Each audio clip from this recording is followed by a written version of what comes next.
करते हैं तो अगला दिन आपकी गाड़ी सीज हो जाएगी।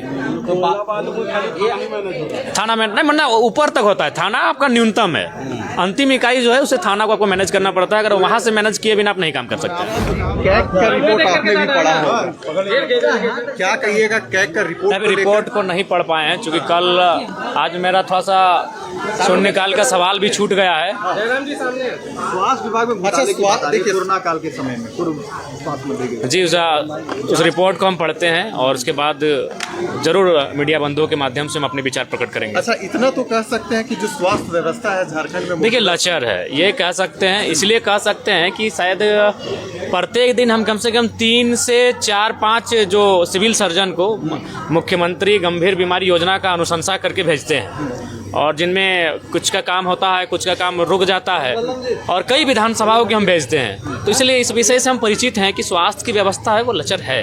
उस दिशा में इस बजट में विशेष ध्यान होना चाहिए स्वास्थ्य विभाग पर। और हम ये भी थोड़ा सा सरकार से मांग करेंगे कि उसमें शायद 4 या 5 ही बीमारी ऐड किया गया जिन पे इलाज होगा, तो थोड़ा सा अध्ययन करना चाहिए गाँव में जाकर कि लोग और किन बीमारियों से कंटिन्यू ग्रसित हो रहे हैं, उनको भी ऐड करने की आवश्यकता है। क्योंकि कई ऐसी बीमारी आ रही हैं जो काफ़ी माने एक आम व्यक्ति के बजट से बाहर हैं, लेकिन उसका इलाज इसलिए नहीं हो पा रहा है क्योंकि वो सरकार के प्रोटोकॉल में नहीं आती है। तो इसलिए बीमारियों की जो संख्या है उसे भी बढ़ाने की आवश्यकता है, और विशेषकर जो मुख्यमंत्री गंभीर योजना की जो राशि है जो जिला में जमा होती है उसमें भी भारी पैकेज देने की आवश्यकता है। ट्रांसफार्मर को लेकर सवाल उठाए थे, क्या लगता है बिजली की व्यवस्था, जिस तरीके ट्रांसफार्मर की व्यवस्था? देखिए बिजली की व्यवस्था ये वास्तविकता है। अभी जस्ट हमें एक जिला परिषद का फोन आया था, छोड़िए अब आम व्यक्ति नहीं, वो भी एक जिला परिषद है यानी सम्मानित।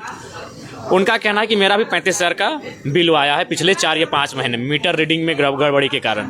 तो ये सत्यता है, लेकिन सरकार अपना डिफेंड करने से नहीं चलेगा, इन्हें धरातल पर जाकर काम देखना चाहिए। बिजली बिल माफ नहीं हुआ जो सरकार कहती है? जी बिजली बिल मान के चलिए 2 यूनिट जो उन्होंने कहा था 200 यूनिट, उसके बाद पहला बात है मीटर रीडिंग में अगर प्रॉब्लम होगा तो फिर बहुत असुविधा हो रही है। और आप मान के चलिए, मैंने बहुत सारे पदाधिकारियों से भी कहा, जैसे जेई हो गया, बिजली विभाग के एसडीओ, हमने कहा कि आपका फाइन मारने का पैमाना क्या है? अगर आप फाइन कर रहे हैं, अगर कोई दोषी है, आपको लगता है कि अगर आप विद कनेक्शन है तो उसे कम से कम 5-7 हज़ार रुपये फाइन मारिए ताकि वो फाइन देने में उसका असमर्थ ना हो। लेकिन आप 40-50 रुपये फाइन मारेंगे तो आप फाइन मारने का आधार क्या है? तो उन्होंने मैंने उसके बाद बात करने से इनकार कर दिया कि नहीं, ये विभाग ही जानता है।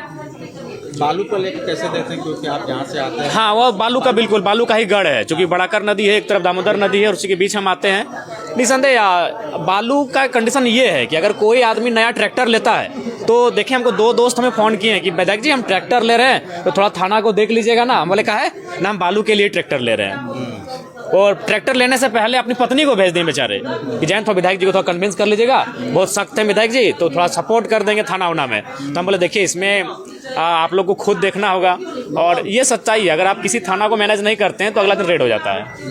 मतलब आप भी मान रहे हैं कि थाना को मैनेज किया जाता है? हाँ, थाना को मैनेज किया जाता है। अगर आप नहीं मैनेज कर कैग का रिपोर्ट आपने भी पढ़ा होगा, क्या कहिएगा कैग का रिपोर्ट? अभी रिपोर्ट को नहीं पढ़ पाए हैं क्योंकि कल आज मेरा थोड़ा सा शून्यकाल का सवाल भी छूट गया है। स्वास्थ्य विभाग में देखिए कोरोना काल के समय में स्वास्थ्य मंत्री जी उस रिपोर्ट को हम पढ़ते हैं और उसके बाद जरूर मीडिया बंधुओं के माध्यम से हम अपने विचार प्रकट करेंगे। अच्छा, इतना तो कह सकते हैं कि जो स्वास्थ्य व्यवस्था है झारखंड में, देखिए लचर है, ये कह सकते हैं, इसलिए कह सकते हैं कि शायद प्रत्येक दिन हम कम से कम 3 से 4-5 जो सिविल सर्जन को मुख्यमंत्री गंभीर बीमारी योजना का अनुशंसा करके भेजते हैं, और जिनमें कुछ का काम होता है, कुछ का काम रुक जाता है, और कई विधानसभाओं के हम भेजते हैं। तो इसलिए इस विषय से हम परिचित हैं कि स्वास्थ्य की व्यवस्था है वो लचर है।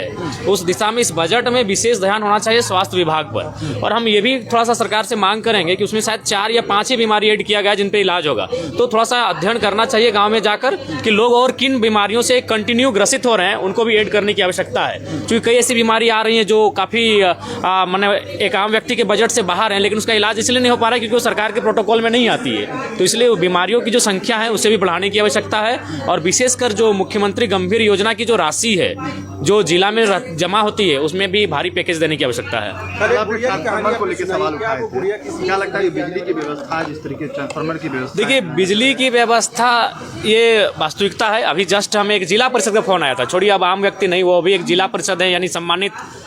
उनका कहना है कि मेरा भी 35,000 का बिल आया है पिछले 4 या 5 महीने में मीटर रीडिंग में गड़बड़ी के कारण। तो ये सत्यता है, लेकिन सरकार अपना डिफेंड करने से नहीं चलेगा। इन्हें देते हैं तो अगला दिन आपकी गाड़ी सीज हो जाएगी। थाना में नहीं, मतलब ऊपर तक होता है, थाना आपका न्यूनतम है, अंतिम इकाई जो है उसे थाना को आपको मैनेज करना पड़ता है। अगर वहाँ से मैनेज किए बिना आप नहीं काम कर सकते हैं। आपने जो कहा उगाही का महीना है, तो ये बिल्कुल भाई, ये उगाही का महीना है, बड़ा दुर्भाग्य है। आशा करते हैं कि सरकार इस व्यवस्था को दुरुस्त करे। 2 बार इन्हें मौका मिला, दूसरी बार जब ये रिपीटेड है तो कम से कम इस बार अबुआ आवास जो दे रहे हैं उसमें ही लोगों को बालू नहीं मिल पा रहा है। लोग जो है इधर उधर बढ़त रहे हैं और महंगा बालू खरीद रहे हैं। जी बिल्कुल, चूंकि अबुआ आवास में काफ़ी दुविधा उत्पन्न होती है बालू को लेकर, चूंकि ये मैनेज का जो सिस्टम चला है उस मैनेज के सिस्टम के कारण लोगों को काफ़ी समस्या है। धन्यवाद, फिर बात करेंगे। चलिए।